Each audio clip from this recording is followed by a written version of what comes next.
Welcome to the Indie Author Biz Guide podcast. I'm Tora Moon, genre-bending fantasy and sci-fi author, indie business author, and entrepreneur. Here we talk about the business of self-publishing, or as I prefer to call it, indie publishing. As an indie author, you have entered the wonderful world of entrepreneurship. On this show, I guide you through the rocky waters of the indie publishing industry. I share business basics and principles you can apply to your author business, and really any business. Other indie authors share their experiences and expertise to give you insight in your career and build your business. You can download your free indie author business checklist, find additional resources in the show notes at indieauthorbizguide.com. And now, here's today's episode. Hello, fellow indie authors. Welcome to this week's episode of the Indie Author Biz Guide podcast. In this episode, I'll share with you my top 10 things you need to set up your author business for success.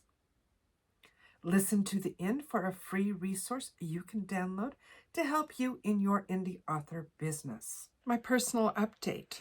Just like you, I'm an authorpreneur and I have writing projects that I'm working on. And since I write both fiction and nonfiction, I usually have a project or three going on at the same time. And as I'm recording this at the end of December of 2022, here's an update of what I'm working on in my writing. So for my fiction, I'm finishing writing the last few scenes of Covenant Bound. Now, this is taking me forever to write those last 3 or 4 scenes. Covenant Bound is the prequel to my Sentinel Witches series. And it's the story of how Catelyn's powers were bound. I started this as a short story, and we're at now 40,000 words and still not done, so it's a novel. For my nonfiction writing, I'm working on the second book of the Indie Author Guide series, which is the business plan for authors. And I'm going through the beta comments on that. And I'm also, I said 2 or 3 projects. I'm also working on writing and producing the course that goes along with the business and accounting for authors. Kind of using the same type of information as the book. In fact, the book will be one of the resources of the course, but it will have some additional information as well. So that's what's going on in my writing world. And on with the episode. There are many things that you have to have in place for your business. They don't have to be put in place all at once. You can take some time to do this, and these are things to consider, especially when you're writing your business plan or when you're first starting out your business. If you've been in business for a while, these are things that you may want to consider if you have in place, and if you don't, should you? Number 1, use a business name, a publishing company, rather than your own. This will help your mindset of treating your writing as a business rather than you just writing and publishing books. And it will help other people treat your writing as professionally as well. When you go to talk to an independent bookstore about carrying your books, you can say, when they say, hey, who's the publisher? You can say, why, Lunar Alchemy Publishing Company publishes my books. That gives it a level of professionalism that saying, hey, I publish my books does. Nothing wrong with you publishing your book. That's what all of this is about, is us indie publishing and self-publishing our books. But we want to do it in a manner that is in the highest professional way possible. And having your business name or a publishing company name helps do that. And along with this, in the United States, I advocate getting your EIN or employer identification number. This is available whether you have employees or not, and for your DBA. And what this does is give your business its own social security number or identification number for tax ID purposes. So when you're filling out your tax ID forms for Amazon or Ingram Spark or any of the other platforms or anything else, then you can list your company's EIN number rather than your social security number. And this helps add a bit of anonymity in that you're not spreading your social security number out there. I like using an EIN. It's just helps separate me a little bit from my business. Number 2, learn about business management and principles to be a better entrepreneur. You are an entrepreneur now. You have your own business. Hooray! Yay! You are calling the shots. You're doing what's right for you and your business. So now that you are an entrepreneur, you're also a solopreneur, you're an entrepreneur, all of those lovely preneur words. You need to learn how to be the best entrepreneur and business person that you can be.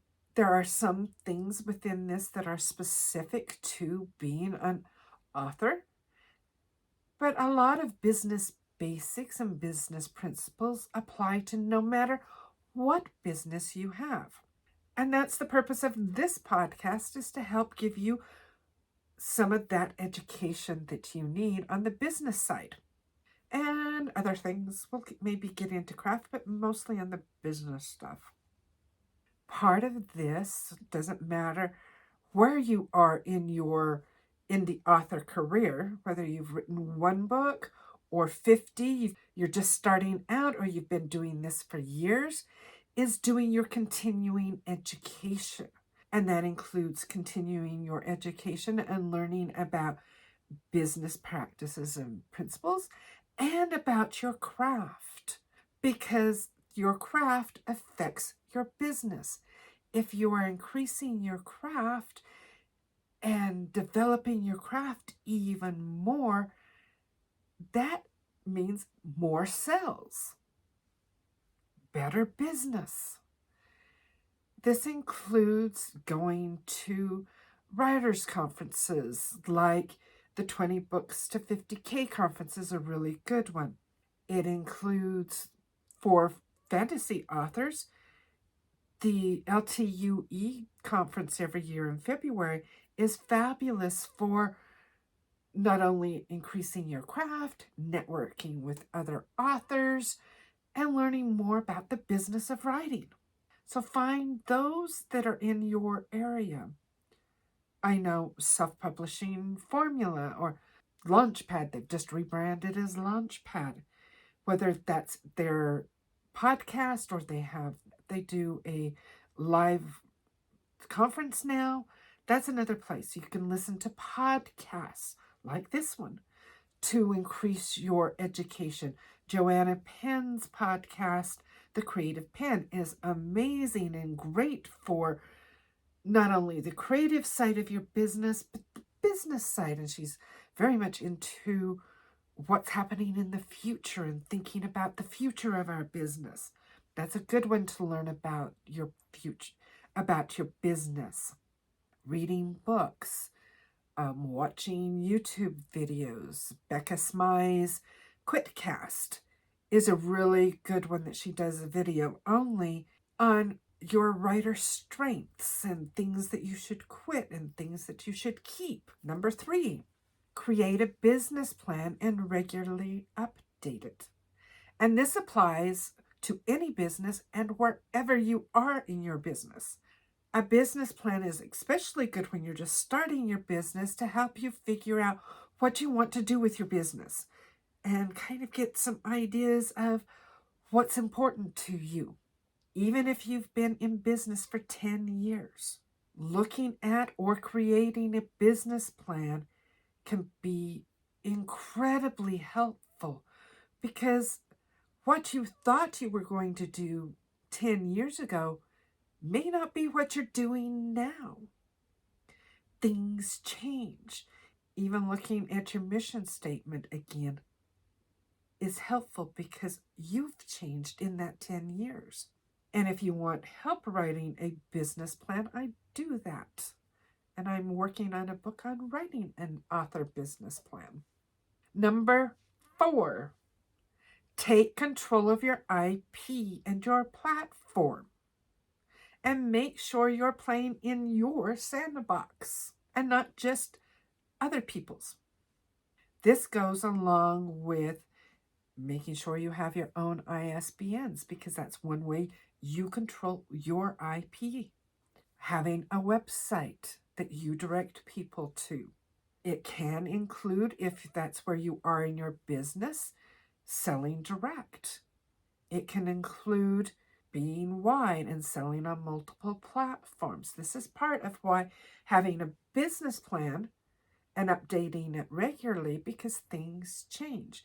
You may have started out in the Select program and on Kindle Unlimited, and now you're rethinking that decision. And that decision will may have an effect on other parts of your business. So having your business plan and looking at that will help you with that. Number 5, pay attention to the data found in your accounting and make decisions from that. There is a lot of data in your accounting that will help you make better decisions. It will show you the effect of your decisions as well. And you want to make decisions on your accounting data and the data of your business, not on what other people are doing.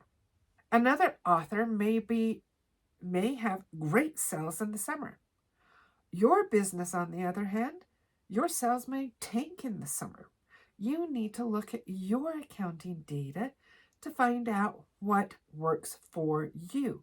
What ad campaigns work for you and your books? Are Facebook ads good? Or Amazon ads good? Maybe they're not. Maybe what's good for you is doing BookBub ads or some other kind of marketing. But you don't know that until you look at your data. And number 6 is build a mailing list. And this goes along with number 4 of controlling your IP and your platform. You own your mailing list, not somebody else. And it's important to have your mailing list and maintain that and grow that, because that's how you can connect with your readers. No matter how awesome your sales are on Amazon or Kobo or Apple, you don't know who your readers are because they cannot share that information with you. It's against privacy laws. So to know who wants to read your books, you need to have your own mailing list. And we all know how capricious Amazon can be and some of these other platforms. They can shut down your account like that. Now, if you don't have your own mailing list and your own platform, you're screwed. But if you have your own mailing list, then you can tell your readers where else to find you if something happens.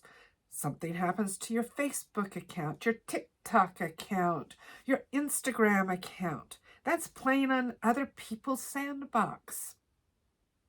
If you've built your mailing list and something happens, you've had one too many content violations on TikTok, then you can tell your people where else to find you.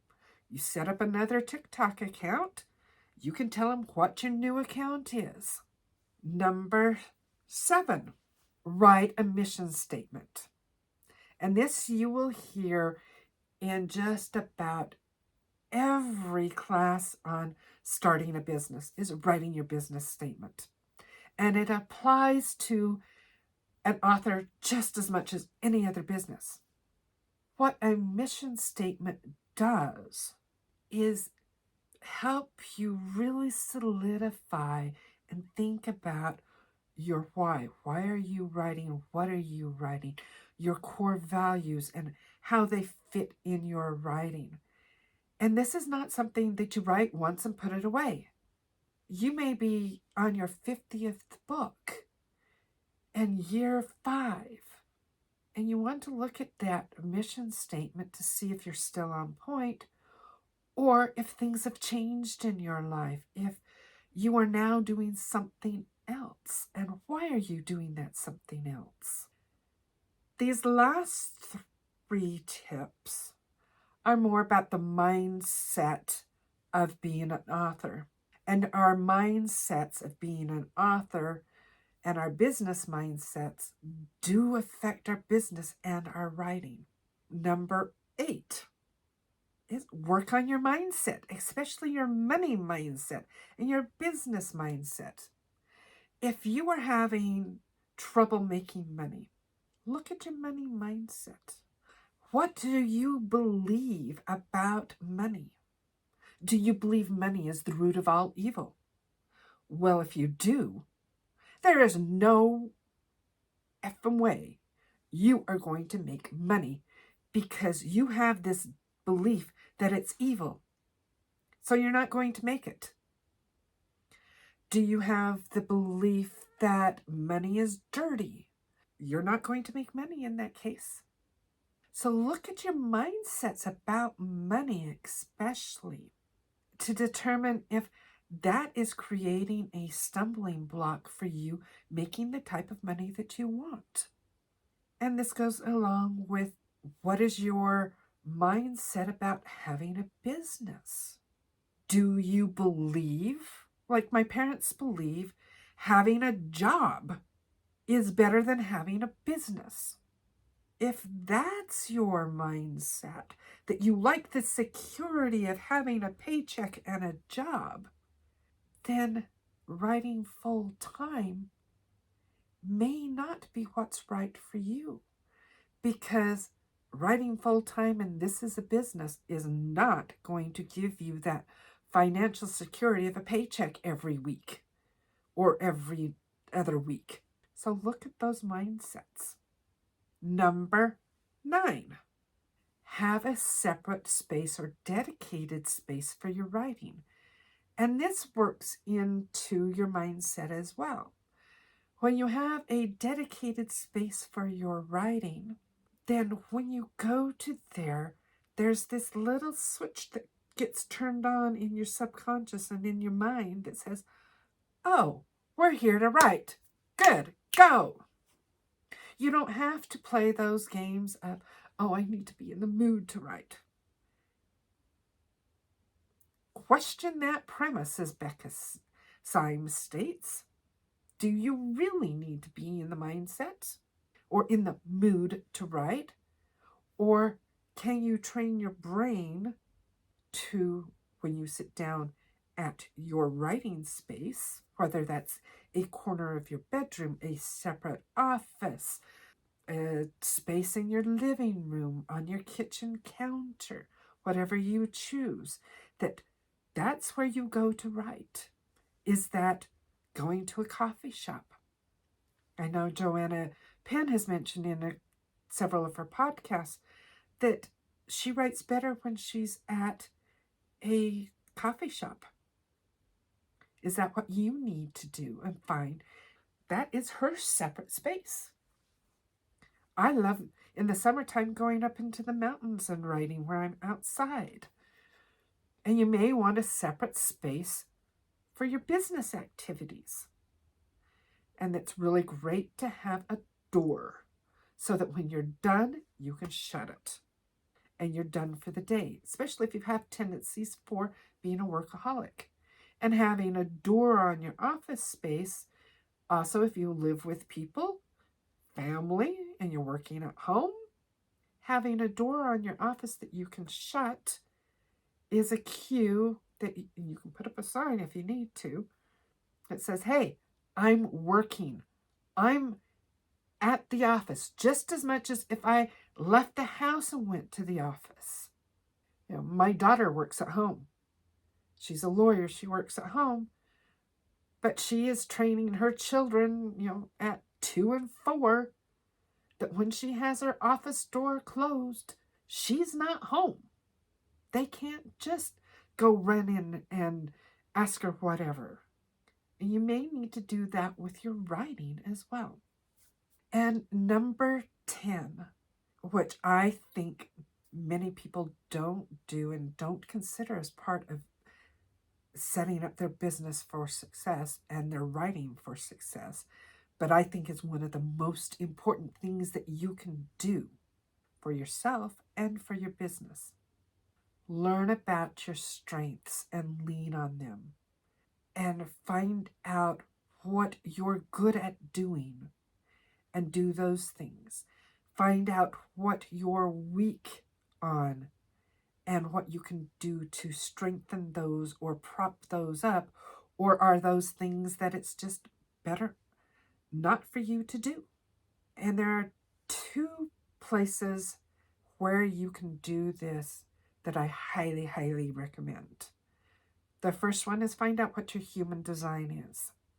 This is based on your time of birth and where you were born. And I will link in the show notes where you can go and get a free one. And if you want to learn more, you can get a reading. I do basic human design readings for authors to help them look at their human design and how that can help them in their writing and in their business.